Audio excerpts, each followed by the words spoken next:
भ्रातः स्मरामि गणनाथ नाथ बन्धुं सिन्दूरपरिशोभितगण्डयूर्मम् उदण्डविघ्नपरिखण्डचण्डदण्डम् अखण्डलाज्यसुरनायकवृन्दवन्द्यम्।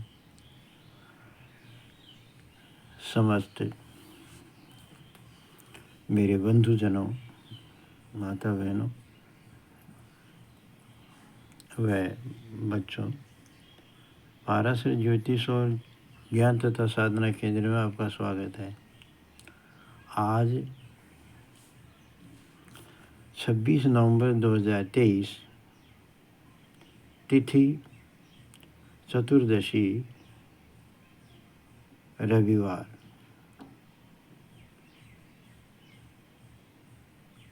आज वैकुंठ चतुर्दशी नाम से तिथि है।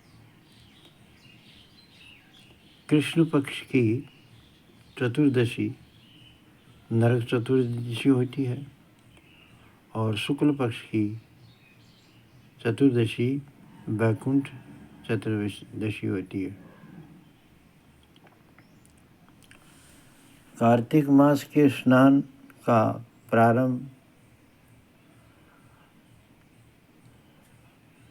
आश्विन शुक्ल पक्ष की पूर्णमासी से शुरू होता है और कार्तिक मास की पूर्णमासी को समापन हो जाता है। तो हम वैकुंठ चतुर्दशी के बारे में आपको बता रहे हैं। वैकुंठ चतुर्दशी भगवान शिव और नारायण की पारस्परिक समवेयता अर्थात मिलन होता है, एक दूसरे की पूजा करते हैं। आज के दिन भगवान शिव पर तुलसी चढ़ती है और भगवान नारायण पर बेलपत्र। हमेशा बेलपत्र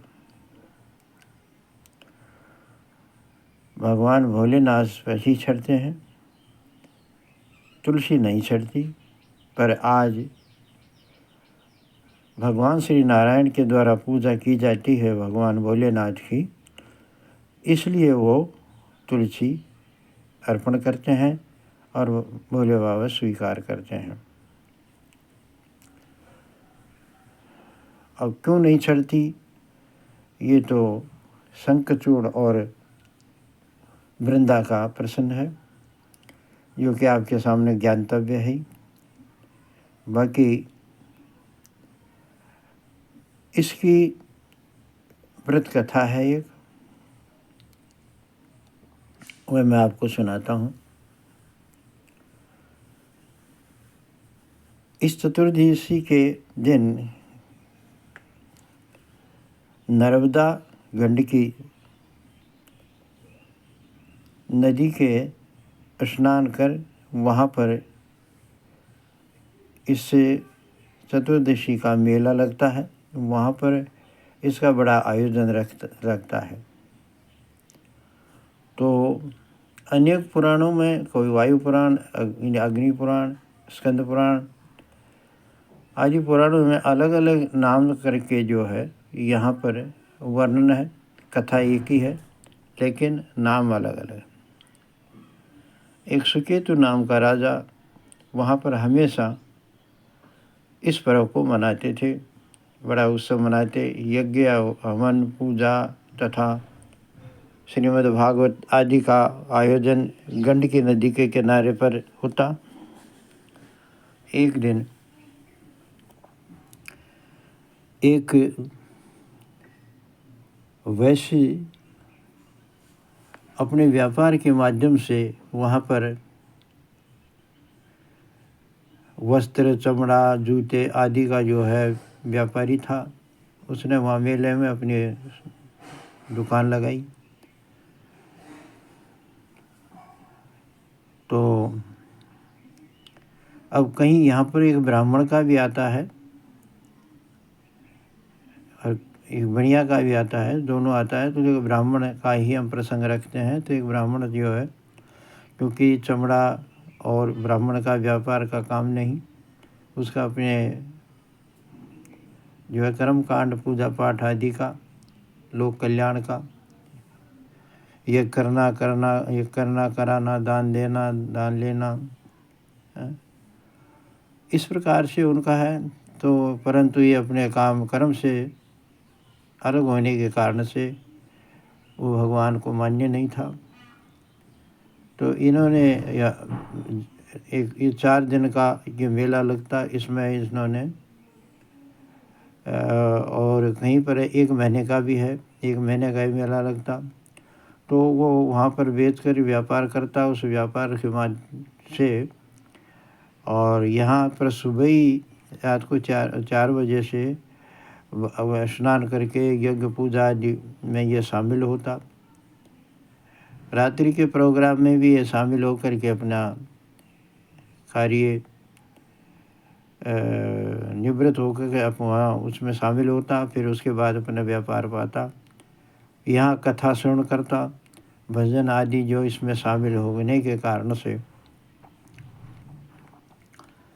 ये इसका धीरे धीरे पुण्य आगे बढ़ता गया।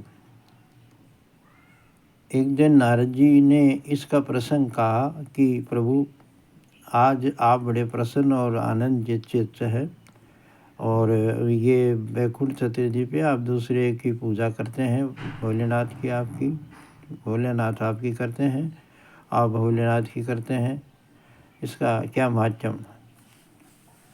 तो भगवान नारायण कहते हैं कि ये हमारा एक उत्तम पर्व है। संसार में जितने भी मानव हैं, जिनकी ये गलती, जो इन्हें पुण्य कम पाप ज़्यादा है, वो भी इस दिन तनिक भी काम करने से हमारे धाम को आता है। तो वो ब्राह्मण देवता किसी का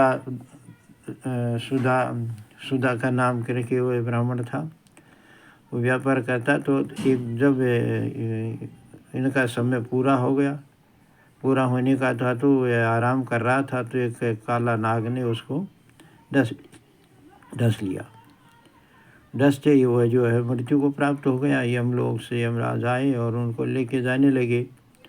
देवर्षि नारद जी जो है ना रास्ते में मिले कि नारायण नारायण नारायण, कि हे यमराज जी, आप जरा इनकी लेखा जोखा का हिसाब देखो, तब जाके इसको ले जाना होगा इनको। ये तो पुण्यशील है कि ये ब्राह्मण होकर के, यमराज जी बोले कि ये ब्राह्मण होकर के और इसने चमड़े जूते और व्यापार किया है, ये ब्राह्मण का कर्म से वंचित रहा, इसलिए यह नरक लायक है। इसके पश्चात कि आप जो है इसको देखो, और इसके कारण से इसकी गांधर्व की जो योनि इसको प्राप्त होनी चाहिए। तब धर्मराज जी के पास नारद जी ने इसका प्रस्ताव रखा। तो धर्मराज जी, चित्रगुप्ता, सूर्य, श्रवणी, चंद्रमा और साक्षात श्री शनि महाराज के निर्णय के अनुसार, देवर्षि नारद जी के कथन अनुसार इनको गांधर्व योनि मिली। गांधर्व लोक में इनका निवास हो गया, वहाँ संपन्नता से प्रयुक्त है और गांधर्व लोक का ये राजा बन गया। इस प्रकार से ब्राह्मण देवता जो कि अपने कर्म से भ्रष्ट हो जाने के कारण और उसमें भी अत्यधिक लाभ लेने के कारण से वह जाने योग तो यमलोक में था, यानी नरक में जाने योग था, लेकिन उस पर्व में शामिल होने के कारण से यह नरक में न जा कर के गंधर्व लोक में निवास करने लगा और हमारा राजा की पदवी मिल गई। तो इस प्रकार से भगवान श्री नारायण और शिव का ये पर्व तथा ये स्वर्ग